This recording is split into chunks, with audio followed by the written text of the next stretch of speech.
I'm going to say this without a stutter. You will not meet a more selfless individual in your entire life. One of the things that is super important about this profession is communication. I think financial planning fees are going to moon, if you will. I look at running a marathon very similar to a person's 401k. For any of those aspiring advisors out there, where you are may not be where you end up, and that's perfectly okay. I love that. All right, welcome back to the latest episode of Q&A. The A is for advisors. I'm your host, Tyrone Ross. I brought along a friend with me. Justin Castelli is here with me. How are you, sir? I'm doing great, man. Good to see you. Well, Yes. Good to see you. Always good to talk to your Yes. friends. Yes. Everyone has been, again, I've heard this a million times, but there's so many people watching.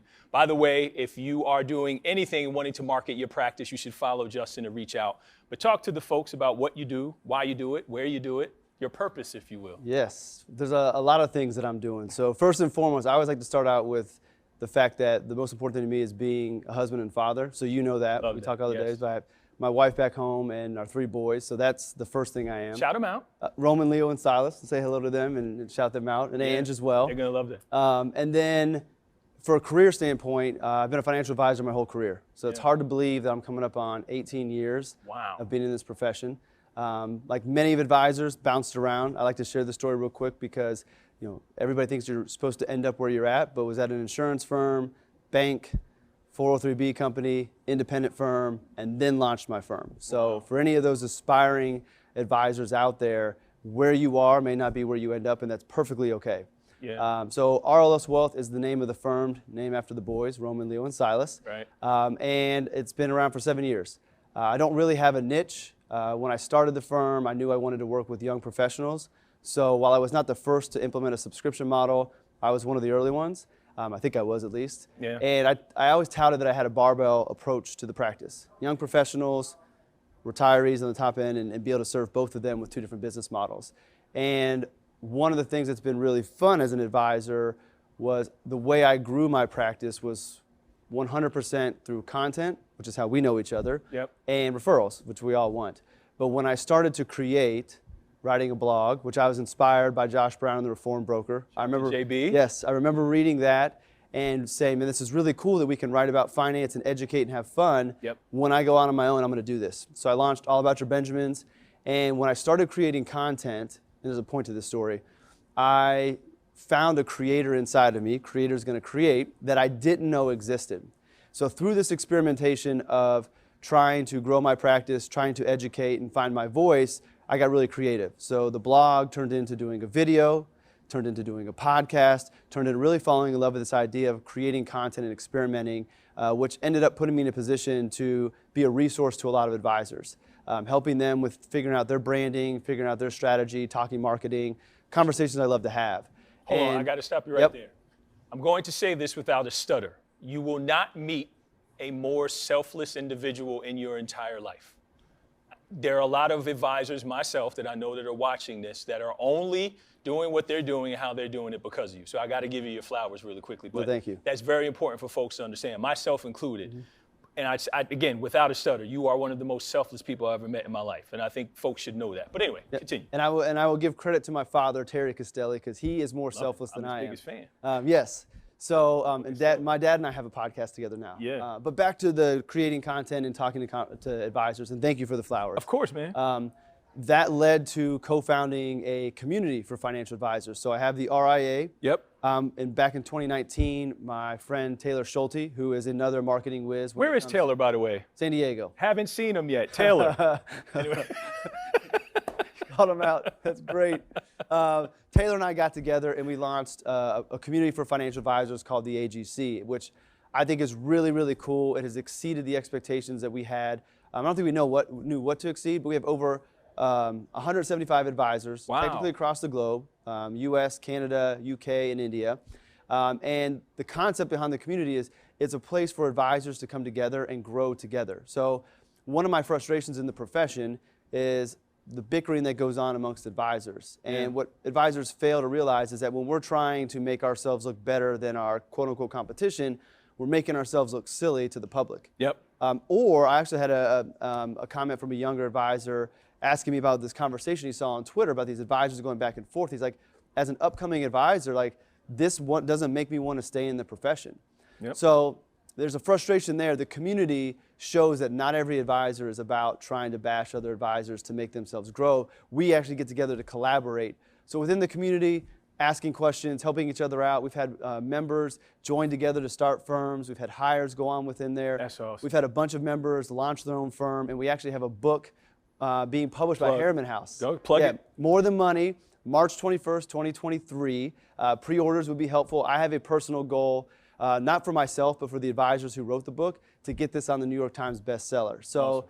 the book is made of stories from 28 or 29 of our members, telling real stories of financial planning. So stories that have happened with their clients, anonymized, of course, to protect identities. Yeah. To do two things: show the public what real financial planning looks like, Yes. what to expect, what to demand from their advisors, but also to show advisors how you can be helping your clients above and beyond the traditional just investments and basic stuff that we grew up in the profession doing, which we're outgrowing now. Man, if someone only thought of a show, they'd do something like that. Anyway. So the AGC is another thing that I do. And the final thing that I'm doing is kind of a passion project. So over the years of being a financial advisor, one of the things I realized is so many people go through life just going through life. They're not actually living. And what I Yes. mean by that Talk is about it. they're living a life that maybe they don't want. They're down a path that society said they're supposed to go through, or mom or dad, Yep. and they're just not happy. Yep. And I want to help people find what I have found.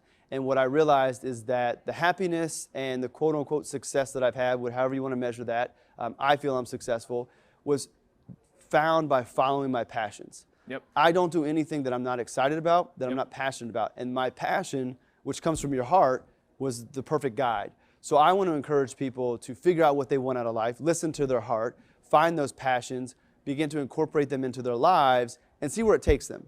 And I want to be realistic about it and say it's not as simple as saying, I want to be a millionaire or I want to own a business. You have to believe, you have to put it out there, and then you have to go put the work in. So you have books like The Secret out there that make it seem like you can just wish it's going to come true. Yeah. I do believe there's some truth to the law of attraction and things of that sort, but you also have to go put in the work. So I look at the pursuit as a passion project, but right now is really heavy on content. I just had my first cohort class, which I'm calling the Collective, where I had 3 members go through, and the coolest thing is, it might be part of my tagline, is you come through the Collective, you will walk away from significant income. I had 2 of the guys in the Collective leave jobs to make a better personal life or personal decisions for their life, and they left money on the table, which Nice. is really cool. So speaking of walking away from things, Justin is so true to following his purpose. He was my chief of staff at my last company, and he quit. Yep. No, but we had a really heart-to-heart conversation, and I respected it because it was something where you realized you were like, this is just not for me, right? And as a friend, as someone I revere and honor, I could only respect that, right? Because startups suck. Yeah. Right? That's just the truth, right? And you have to have a passion for life sucking every day in order to continue in that endeavor. So I think it's important that you really live that. Let's go into that. And I know you have a question at some point I'm sure we'll get to if they don't throw us out. Yeah. But the purpose part, right? And the passion part. So that resonates with me so much, right? I bring a passion and purpose to everything that I do. But let's talk about that for a little bit, because it's not something that is normal for advisors to talk about with clients or our space to lead with. Because usually if you're following your passion, it's not lucrative. Right? That's what they say. But talk about that, because it's a wealth manager, if you will, that's talking about following your passion, which may be, planting flowers or whatever. What does that look like? But talk about that. Yeah, so part of the reason I don't think that we as a profession across the board talk about this stuff is it's emotional. It's touchy-feely. It is. It's not numbers. It's a different side of the brain, and I don't think that historically that's what we've been taught as advisors. This is what I was taught. This is something that I think was just naturally in me, and as I started to find and saw that my clients actually like these conversations, it made me dig deeper into it. I do want to say that George Kinder is like the godfather of life planning, and the life planning movement is growing, and I think that's where the future of advice is going to be, is helping clients really figure out what they want and create their plans around those lives. So what I'm talking about with following your passions isn't anything new. George figured that out years ago. But the way I look at it is we only have so much time to live and be on this earth. Why would we want to go through life dreading everything that we're doing? And I think finding the things that you're passionate about, whether it becomes your career or not, I would love for everybody's passion to be their career. The reality of it is that's not always realistic. And sometimes your passion, if it becomes your career, no longer becomes your passion because it's a job. Right. So it's not that I want everybody to be making as much money as possible doing their passion. Do I believe that's possible? Yes. What I want people to do is just to look at their lives and look at the things that are missing.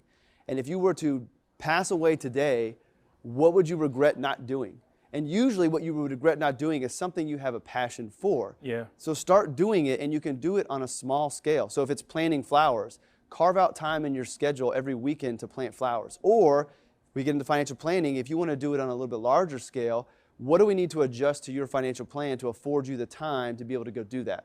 And go do it because it makes you happy. And if you're doing something that makes you happy and you hate your job, that happiness will, over time, offset the unhappiness you have at work. Yeah. Because maybe you're not enjoying what you're doing, you're just going down this career, it's too good to walk away or whatever it might be, but then you know that when you get done, you've got this time to go do the thing that you really want to do. If you leave an unpassionate job to go do things you're not passionate about, it's a pretty miserable life. And I don't want anybody going through life living like that. Yeah, I'd like to welcome you all to the Justin Castelli Daily Sermon here at NASDAQ. But I will say, and here's what I will add to that, because that speaks to me in a way that I want to say this. For those out there, your passion may not be directly correlated to your gifts. Mm-hmm. Those two things are totally different. My gifts are totally different from my passions, and I had to learn that, right? Mm-hmm. I was lucky I picked really good parents, so I had an athletic gift. Mm-hmm. My gift to run had nothing to do with my passions that I exhibit now, mm-hmm. the things that I'm passionate about. You know, I am like completely drawn to homelessness and mm-hmm. trying to solve that, and so many other things, financial education, the ability to inspire people to be more than themselves, but that had nothing to do with a selfish pursuit, if you will, right. and gift that was, I have one lane, it's me, I need to get to the other side of this track as fast as possible to support myself, right, and my mm-hmm. vision and what I want for myself. So those two things aren't directly correlated. It's great if they are, and right. I do have some intersection there. And that Venn diagram, finding what you're passionate about, mm-hmm. and your gift just being, you know what, I can do this at a moment's notice better than anybody in the world. Mm-hmm. Those two things are different. Now, if they collide, now you're talking wealth. Right? I mean, that's the ultimate goal. There's a Japanese concept called ikigai. Yeah. And I had somebody correct me that I didn't come up with this diagram. If you go look up ikigai, it's intersections of 4 circles. What do you love? What are you good at? What does the world need? And what can you get paid to do? And the intersections of those circles is this concept of ikigai. And the individual said, well, take the money part out of it because that's not truly it. And I'm not here to debate that because I didn't make that Venn diagram. But at the end of the day, yeah. I do think that would be the most amazing thing, is to find the thing that you love, that you're good at, that you can get paid, and that the world needs. Yeah. So maybe you know what that is, maybe you don't. But striving for that, I think, would be a great goal. And us as advisors, we are in a unique position that we can help our clients figure that out. Like, you know, we know things about our clients that sometimes their spouses don't know. Yeah. If we're doing our job properly, we have a relationship with our clients that maybe an attorney might match and maybe a shrink might match. Yeah. Other than that, we know things that people don't know. Yeah. So I know my clients when they walk in and I ask them how they're doing and they say they're fine, but I read their body language and I know something's up. Yeah. I have a choice as an advisor. Accept that they said they're fine, or dig deeper and find out why. Yeah. And if through digging deeper, I can figure out that, well, what's making them unhappy at that moment is actually something we can plan for. Yes. Let's bring that to the table and say, hey, you hate your job. It's, you're working too much, you're stressed too much. Let's talk about that. Like, what do you want to do? Or what would it mean if you left that job and went to one that was less stressful, but you made less money? Yeah. Now you're happier, you have more time for your family. How can we reconfigure your financial plan to allow you to do that? And then it's on the client to make that decision. Yeah, and that's powerful, because I think if you look at this conversation thus far, we have said nothing about backdoor Roth conversions or rebalancing, none of that. Mm-hmm. It has nothing to do with that. And shout to a good friend of ours, Emlyn, who says, right, our industry has a bad habit of getting the numbers right and the people wrong, mm-hmm. right? And it's time we start getting the people right. Because there are a lot of people, again, we can walk out literally on the street right now and find so many people mm-hmm. that we know need our help, mm-hmm. right? We can walk around with a mic and go downstairs and do this interview downstairs, and very few people would turn us down if we wanted to help them with their finances, because that's something that is uniquely tied to your passion, your purpose, your mm-hmm. family, your career, right? Your end of life, mm-hmm. right? What legacy and everything else. So it's cool that you do that. Second point I want to make is, very rare is it that an advisor is exemplary of what it is that they're trying to get clients mm-hmm. to accomplish, mm-hmm. right? And I think you are one of the godfathers, along with a few others that are showing younger advisors coming up how to market yourselves, right?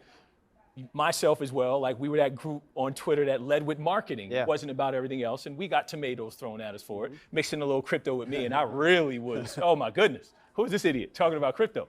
But for a younger advisor watching, right, and I know me and you are very passionate about changing the complexion of wealth, if you will, right, what that looks like, and not only by color, right? And I think that's very important. It's beyond color. It is beyond so many things that our industry deems to be important, right? Beyond the physical. What would you say to those younger advisors? I know you mentor a lot right now with so many things changing, right? Demographics, the technology, everything. Not losing their passion, but also trying to grow a business. What would you say to them? I would say, think about your business and how you're going to grow it in the way that makes you the happiest. It all goes back to your passion. It goes back to what's the ideal practice that you want. If you're in a position to where you can build the practice of your dreams, really think about that. Who do you want to work with? How do you want to work with them? Tune out the noise of all the other advisors that claim to know the best way to serve clients, and do what you think is best. Because at the end of the day, we can't be our best for our clients and our friends and our family if we're not our best to ourselves. And if you're building a practice that is not what you really want to do, it's not with who you want to work with, then you're not going to be your best, and you can't do your best work for your clients. So there's lots of great advice out there about finding a niche, and I think the advice is a great roadmap, but I also don't think you should force yourself into a niche, because I always give the example of Eli Lilly's global headquarters is in downtown Indianapolis.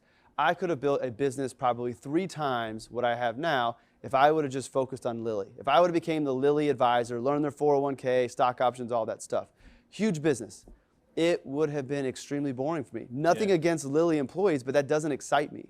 So I think about the practice that will excite you, that every day when you get up, you're going to be excited to work with those people, to build your business, to put yourself out there. I do think branding, personal branding is a buzzword, but I think it's important. And personal branding is nothing more than taking your reputation, which we all have, and beginning to package it up to let people know who you are and what you're about. And it is the best way to grow it. Now, what's the best way to use your personal brand? Is it social media? Is it seminars? Is it webinars? That doesn't matter, but telling everybody who you are, what you're about, what to expect working with, what your values are, will eliminate all of the clients that aren't going to be a good fit, and it will end up building clients that want to work with you for who you are. So when it comes time to having that get-to-know meeting, it's less about them getting to know you and more about making sure they're a good fit for your firm, which is a very nice place to be in. And you can look at a number of advisors out there who have done this and had a lot of success. Yeah, so 2 things before we actually get to your question for me. You know where I'm about to say. Niche when you're looking for it. Niche when you found it. And the second thing is, you have done well for yourself, because I haven't been to Justin's house, but when I see it on social media, he has more green grass in his backyard than all of New Jersey. So it's the beautiful we should all move Midwest. to Indiana, yes. Beautiful Midwest. Cost of living is low. Now the next 4 months of the weather is going to suck, but it's all right. San Diego is hiring. I always tell you that. So, all right, let's get to it before, again, we're closing the bell here. Your question for me. So my question to you is, thinking about these younger advisors, but all advisors across the board, and the future of the profession. I have my opinions, but what do you think are either the qualities or the skills that they need to be focusing on the most going forward? I will pick one. Okay. Social competence. Okay. I think the ability, and it's funny, if you are, like I am, a black man in this industry that wasn't invited in, called out my names, called the N-word more times than I could remember, literally, told my name was too black. Shouldn't say your name is Tyrone, say your name is Tyler. You heard this. You're forced to have social competence if you don't look like the norm. But all advisors now are going to be forced to have social competence because of how the space is changing. And you may have clients that walk in with purple hair. You may have a client that walks in and going through a transition. You may have a client that walks in and says, I make $1 million a year, I'm following my passion, and I'm opening a cupcake factory, right? Like you're going to have a social competence to understand it won't be about the numbers anymore. And I think that's what we're learning, because data is a commodity, and it's becoming more of a commodity as we sit here. It's everywhere. They can go and they can use Betterment, they can use whatever, right? But what it comes down to is being a human and being able to sit with someone and understand, I'm going to meet you where you are. Which is also why I say, there's this barrier between our industry and the everyday person because we don't get proximate. If we don't understand those that make $50,000 or less, I can't walk in and talk to you about an ETF. You could care less. But that social competence goes, let me think about this for a second. There's this subset of the community, in urban, rural, white, black, tall, skinny, fat, don't care. The ability to walk in and say, I'm going to remove the lens of what I was taught at Kellogg or Wharton, my CFP, my MBA, my CFA, and I'm here to learn. And I'm certain by learning what it is that you all is important to you all, there's something in my background that speaks to you. And I think that's what's missing in the world in general. There's something in your background that spoke to me and vice versa for us to be as close. And we all have that commonality. And with the country being so divided right now, and you know what I've been saying for years, I believe 5 years' time, our industry will be the most beloved industry in the world. Write it down, take a picture. I'll bet on it. For this reason, social competence, the ability for a 60-year-old white man to walk into a room with a 25-year-old single black mother and say, I'm here for you. Tell me all about it. No familiarity whatsoever except for humanity. My ability to listen and learn for what it is that you're doing, right? Cross the legs, we could sit and talk about it. And at the end of it goes, you know what? I went to high school with a young lady that was similar, right? And we all supported her, and she couldn't be at prom because she was a teenage mother, right? Similar to what my mother went through. And now you have that bond, right? So that social competence is so awesome. And then you just fill it in with the one thing that we touch that everyone needs, which is the language of money, right? So I think it's social competence. I know you expected crypto. No, not at all, not at all. But I think it's social competence, and you know that's what I'm so passionate about. I think the ability to touch people through heart, through passion, through emotion is something that no money could ever fill. No CFA, no CFP, no 65, 66, hike, all of that, right? Like none of that will fill it in. So I think it's social competence, man, and I think you would agree with that. Yeah, I mean, mine is connected to that. It's like the soft skills. It's making it less about the numbers. And it's not to say that the projections and the numbers don't matter, but at the end of the day, yes, people care about portfolios and the other things, but at the end of the day, they care about being happy and doing the things they want with the people that they love. And shutting up more and listening to what clients want and actually hearing them and then building the plan to that. So I think it's less getting better with numbers or allocating and things of that sort. It's more about being better with our social skills, being better listenings. It's all the soft skills. And then actually caring. Yeah. Like really caring about your clients and wanting them to be happy versus just getting this plan done and moving on to the next one. Yeah, absolutely. Double fist pump on that, my man. So as we come to a close here, I would say this. We are very young in what Q&A will be, but I will say in this moment, this is probably our most impactful episode to date, and I think this is something folks will continue to come back to. I expected nothing less when you agreed to come on. I appreciate you for joining me, Justin Castelli. Anything you want to shout, like tell people to go to the book, right? Tell them the book again. So More to Money. You can get that on Amazon, pre-order that. It's Harriman House, the same publisher as Morgan Housel. Morgan actually did the cover quote for us, which is pretty cool. Yeah. And then I'll send you to justjustincastelli.io because that sends you everywhere that I might be. Awesome. Well, thank you all for tuning in. We will see you on the next one. Learn before you earn. I appreciate you.